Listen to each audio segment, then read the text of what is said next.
नेत्रोदय ICT में UPSOS का PG teaching कार्यक्रम की हुई शुरुआत। नेत्रोदय ICT के निदेशक एवं UPSOS के चेयरमैन साइंटिफिक कमेटी डॉक्टर अभिषेक चंद्र व लायंस आई बैंक के सचिव डॉक्टर अनुराग टंडन ने पत्रकार वार्ता में बताया कि यूपी स्टेट ऑफ्थल्मोलॉजिकल सोसाइटी एवं नेत्रोदय ICT के संयुक्त तत्वावधान में स्नातकोत्तर चिकित्सा छात्रों का विशेष प्रशिक्षण कार्यक्रम PG ट्रेनिंग प्रोग्राम का 2 दिवसीय आयोजन 13-14 जुलाई को नेत्रोदय ICT डाफी में किया गया है। इस कार्यक्रम में नेत्र चिकित्सा में हो रहे विशेष अनुसंधानों के बारे में देश के नेत्र चिकित्सकों छात्रों को प्रायोगिक ज्ञान, विभिन्न तरह की नेत्र जांच में प्रयोग होने वाली अत्याधुनिक मशीनों का प्रयोग, नेत्र चिकित्सा में विशेष बीमारी जैसे कम वजन, कम समय में जन्मे नवजात बच्चों में ROP परीक्षण, संबलबाई ग्लूकोमा में मरीजों की जांच, केरेटोकोनस की जांच, काली पुतली एवं प्लेसेंटा मेम्ब्रेन का प्रत्यारोपण, नासूर सूर संबंधित विशेष तरह के कॉन्टैक्ट लेंस, जटिल मोतियाबिंद के इलाज पर चर्चा की जाएगी। इस कार्यक्रम में पूरे देश से लगभग 150 स्नातकोत्तर छात्र भाग ले रहे हैं।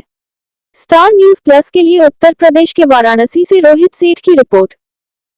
ऑपरेशन करें, इसको करने में रिस्क होता है और फायदा हो जाता है। अगर मेरे को इसका कारण नहीं किया ऑपरेशन ना तो सपोज देखिए तो मैं डर कहाँ है?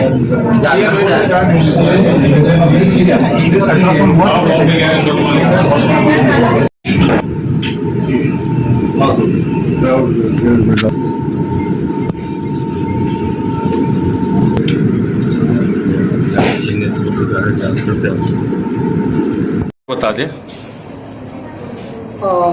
मेरा नाम डॉक्टर जावेद अली है और मैं हैदराबाद से आया हूँ। मैं LV प्रसाद आई इंस्टीट्यूट हैदराबाद में डायरेक्टर हूँ क्लिनिशियन साइंटिस्ट डेवलपमेंट प्रोग्राम का। डॉक्टर साहब, किस तरह की आज यहाँ कार्यशाला है, क्या किन चीज़ों को बताया जा रहा है? देखिए, यहाँ पर जो नेत्र चिकित्सा के पोस्ट ग्रेजुएट स्टूडेंट्स होते हैं जो पढ़ाई कर रहे हैं MBBS के बाद, उनका प्रोग्राम चल रहा है। तो ये सारे उत्तर प्रदेश से लगभग 100 से ज़्यादा पोस्ट ग्रेजुएट्स आए हैं यहाँ पर और ये बहुत अलग प्रकार की प्रोग्राम यहाँ पर ये लोगों ने आयोजित किया है और इसमें ये है कि सब हैंड्स ऑन होगा, सारी ट्रेनिंग हैंड्स ऑन होगी। लेक्चर्स बहुत कम हैं, मेरे ख्याल से 15-20% ही लेक्चर हैं, बाकी का सारा चीज़ हैंड्स ऑन है। पेशेंट्स हैं और उन पे जो इन्वेस्टिगेशंस हैं, जो करना है वो उनको हैंड्स ऑन सिखाया जा रहा है क्लिनिकली।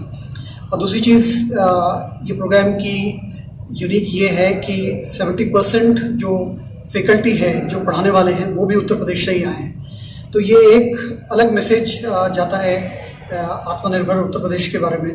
तो मुझे बहुत खुशी है इस बात की। मैं डॉक्टर अभिषेक चंद्र, डायरेक्टर नेत्रोदय ICT। बताइए अभिषेक जी, किस तरह का प्रोग्राम है, किस तरह की कार्यशाला है, किन किन विषयों पे बात होगी? तो ये हम लोग यूपी स्टेट ऑफ्थल्मोलॉजिकल सोसाइटी का PG टीचिंग प्रोग्राम कर रहे हैं। तो मैं यूपी स्टेट सोसाइटी का चेयरमैन साइंटिफिक कमेटी हूँ और पहली बार हम लोग इस तरह का प्रोग्राम कर रहे हैं जिसमें न केवल पूरे उत्तर प्रदेश से बल्कि दिल्ली से, बिहार से, झारखंड से, वहाँ से भी काफ़ी सारे रेजिडेंट्स आए। रेजिडेंट्स मतलब जो लोग ने MBBS करके अपना PG पार्ट कर रहे हैं, MD/MS कर रहे हैं।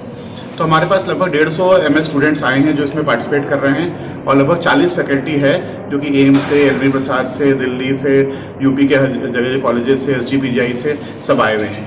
तो बेसिकली ये हम लोग का 2 दिन हैंड्स ऑन प्रोग्राम है जो कि शायद पहली बार इंडिया में हुआ है। इसमें हम लोग लेक्चर्स नहीं करा रहे हैं और प्रैक्टिकल ट्रेनिंग दे रहे हैं सब चीज़ों के ऊपर, चाहे वो लेसिक हो, स्लिट लैम्प एग्जामिनेशन हो, जितनी भी जांचें होती हैं आँख की उसकी है, चाहे पेशेंट में केस डिस्कशन हो, चाहे फेको सर्जरी की ट्रेनिंग होती हो, ये सारी चीज़ों की हम लोग जो नई तकनीक इवॉल्व हो रही है उसके बारे में बच्चों को बता रहे हैं और उनसे ही हम लोग करवा रहे हैं ताकि भविष्य में अच्छे आई सर्जन बन के वो लोग निकले। डॉक्टर साहब अगर बात की जाए तो आंखों की गंभीरता के लिए गवर्नमेंट भी एक्टिव है। 1 अप्रैल से 7 अप्रैल तक प्रिवेंशन ऑफ ब्लाइंडनेस। छोटे बच्चों में सडनली नहीं होता जब तक चोट ना लगे, लेकिन कभी कभी क्या होता है, पैदाइशी मोतियाबिंद होता है और वो यूजुअली अनुवांशिक होता है, मतलब उनके मदर फादर को रहा हो या ऊपर परिवार से ही वो बच्चों में आ जाता है। तो ऐसे कंडीशन में बच्चों को दिखाई नहीं देता है और ऐसे में बहुत ज़रूरी है कि जल्दी से जल्दी उनका मोतियाबिंद का ऑपरेशन करके लेंस लगा दिया जाए ताकि वो एक नॉर्मल बच्चे की तरह अपनी ज़िंदगी जी सके।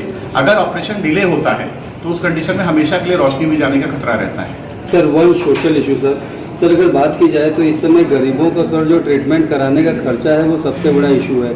Prime minister Modi ji generic medicine को प्रमोट कर रहे हैं, बट प्राइवेट हॉस्पिटल्स वो अभी तक चीज़ों को अच्छे से नहीं कर रहे। क्या कारण है सर, प्लीज एक देखिए, दो अलग अलग चीज़ है। कहीं ना कहीं जेनरिक मेडिसिन में और ब्रांडेड में कहीं ना कहीं थोड़ा क्वालिटी का इशू रहता है। जेनरिक मेडिसिन भी अच्छी होती है, लेकिन अब लोगों के पास दोनों ऑप्शन हैं। अगर वो जेनरिक लेना चाहें तो वो भी बहुत सारी जन औषधि केंद्र खुली भी हैं, वहाँ से भी ले सकते हैं। और जो लोग ब्रांडेड लेना चाहें वो वैसा भी कर सकते हैं। तो हाँ, आदमी अपने हिसाब से, अगर किसी के पैसे की कमी है तो जेनरिक मेडिसिन भी लेने में कोई नुकसान नहीं है। 2 दिन का जो प्रोग्राम चल रहा है, इसमें का सर्टिफिकेट वाला भी कैंडिडेट्स को जो आए उनको प्रोवाइड किया? सारे कैंडिडेट्स को सर्टिफिकेट दिया जाएगा, वेट लैब का दिया जाएगा, जितनी फैकल्टी है उनको मोमेंटो और बाकी चीज़ें दिया जाएगा। तो 2 दिन का बहुत ही कॉम्पैक्ट प्रोग्राम है, क्योंकि 3 साल का कोर्स हम लोग सोच रहे हैं 2 दिन में कराने का तो संभव नहीं है, लेकिन अपने सर पे बाकी भी डॉक्टर्स के सबके सहयोग से जो बेस्ट से बेस्ट हम लोग करा सके वो हम लोग करा रहे हैं। Thank you.